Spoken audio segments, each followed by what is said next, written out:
dedicated to making your YouTube dreams come true. So it's no secret that being a full-time YouTuber is a desirable job, and this dream often feels insurmountable. Not to be a princess, but to be a YouTube sensation. But what if I told you there was a shortcut? Well, I'd be lying, because there is no easy way to become a full-time content creator.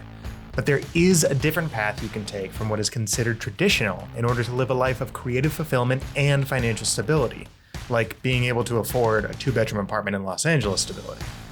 In order to understand that, let's talk about patrons. And no, this isn't a plug for my Patreon at patreon.com/slackerstuff. We're talking about your favorite Renaissance bros. Let me explain. Historically, patrons were people who financially supported artists. People in positions of power, like kings and queens, funded all types of visual artists just to make beautiful creations for their homes and municipal spaces. During the Italian Renaissance, for example, powerful patrons like Lorenzo de' Medici provided support to artists like Sandro Botticelli, Leonardo da Vinci, and Michelangelo. He's basically the original Master Splinter. We didn't just get Mona Lisa and David because da Vinci and Michelangelo felt like it. Patrons either commissioned works or even provide housing for the artists, allowing them to focus exclusively on their craft and not worry about putting food on the table. Now, you might be wondering how this applies to you as a content creator. I'm sure we'd all love a generous benefactor to just swoop in and offer us hard cash just to make stuff. But that path is not applicable to the layperson. It's also not the path that we're talking about today. You see, I too once dreamed of becoming a professional YouTuber, making videos on various topics and hoping people would support me. I've received plenty of support over the years for which I am extremely grateful, but that support can't afford health insurance. One of the best pieces of advice you'll hear to succeed on YouTube is to niche down your content. Are you a woodworker in Oregon? Make your videos about sustainable woodworking. Are you a seamstress in Saskatchewan? Make your videos about sewing jerseys while commenting on Rough Rider games. However, there's a big caveat to all of this that can tank your success. If you don't like focusing on one particular subject all the time, you rather talk about a variety of topics, you're not going to find happiness. I know I could niche down and focus on video tips or mindfulness, but if that's my audience, then I wouldn't feel like I could talk about other topics like basketball or public transit. While niching down helps move towards a specific audience, the point is moot if it comes at the expense of your happiness. I love to tell you that it's easy to have it both ways and you can just make whatever you feel like and people will support you outright. But we can't all be Casey Neistat. Sure, he's got topics he talks about that would be considered niche, but for the most part, he makes what he wants. His style is exceptional, but that doesn't mean it's the rule. So how do you become a full-time content creator without niching down? Well, you can, but that doesn't mean that you have to bail on your passion. So I guess all that's left over is you just gotta get a job, right? Right. Hold on. Before I lose a bunch of you, it's more nuanced than that.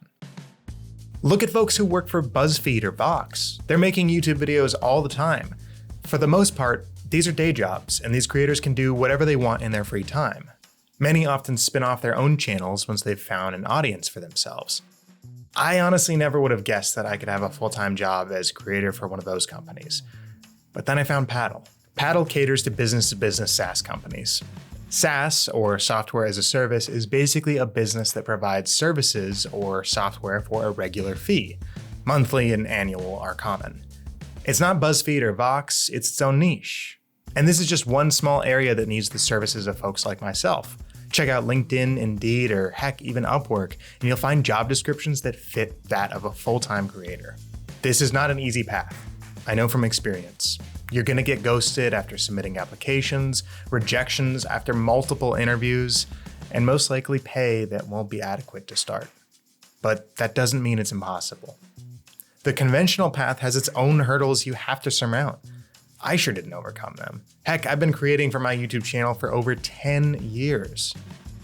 You can live comfortably and create with the Modern Patron. I'm a full-time YouTuber now, and my patron is Paddle. Over the past 6 years, first Propwell and now at Paddle, has provided me with the flexibility and stability to create art for them, essentially functioning as a paid artist. This allows me to live comfortably and continue working on my own projects like this one in my free time. Look, is it my first choice to make content about SaaS and subscriptions? No, but I don't have to let what I make on my personal channels be at the expense of a topic that I'm not as passionate about.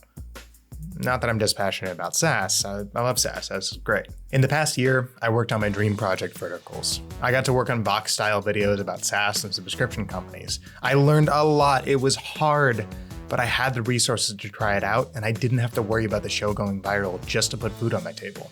We just launched a central location to consume everything me and my team have created called Paddle Studios, including all the episodes that I produced of Verticals. You can head over to paddle.com/studios for an ad-free experience, or you can subscribe to our YouTube channel.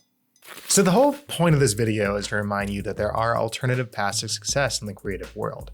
You don't have to go the traditional route. Instead, you can explore options like working with a modern patron, like a company, to support your art.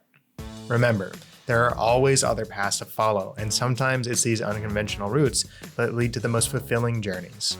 You may not be the next Da Vinci or Botticelli, but you could be the next Ben Hillman. It's so lame.